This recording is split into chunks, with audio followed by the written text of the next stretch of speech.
Hi, it's Mr. Salzman here with yet another book for you to think about. This one's called A Monster Calls by Patrick Ness, inspired by an idea from Siobhan Dowd. Unfortunately, Siobhan passed away before she was able to write her book, and so Patrick Ness was asked to write the story based on the idea that she had. I'll read the blurb on the back, and then a little bit of the first chapter, and you can see if this is a book that might interest you.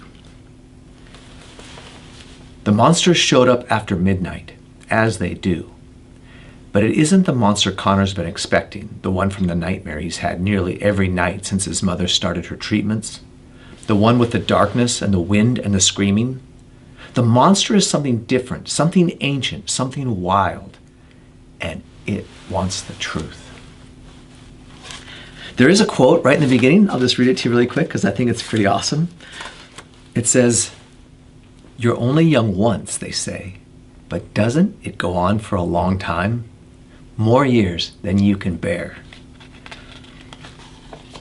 Let's begin. A Monster Calls. The monsters showed up just after midnight, as they do. Connor was awake when it came. He'd had a nightmare. Well, not a nightmare, the nightmare. The one he'd been having a lot lately. The one with the darkness and the wind and the screaming. The one with the hand slipping from his grasp, no matter how hard he tried to hold on.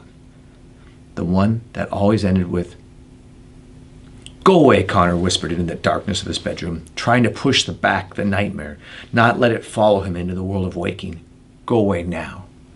He glanced over at the clock his mom had put on his bedside table. 12:07. 7 minutes past midnight, which was late for a school night, late for a Sunday, certainly. He told no one about the nightmare, not his mum, obviously, but no one else either, not his dad in their fortnightly or so phone call, definitely not his grandma, and no one at school. Absolutely not. What happened in the nightmare was something no one else ever needed to know. Connor blinked groggily at his room, then he frowned. There was something he was missing. He sat up in his bed, waking a bit more. The nightmare was slipping from him, but there was something he couldn't put his finger on, something different, something... He listened, straining against the silence, but all he could hear was the quiet house around him, the occasional tick from the empty downstairs or a rustle of bedding from his mom's room next door. Nothing. And then something. Something he realized was the thing that had woken him. Someone was calling his name. Connor. And so it begins. This story is about a young person facing their nightmare and kind of learning about what monsters ask of us. It is kind of a scary story, but it's more about a young person overcoming and facing a very difficult truth.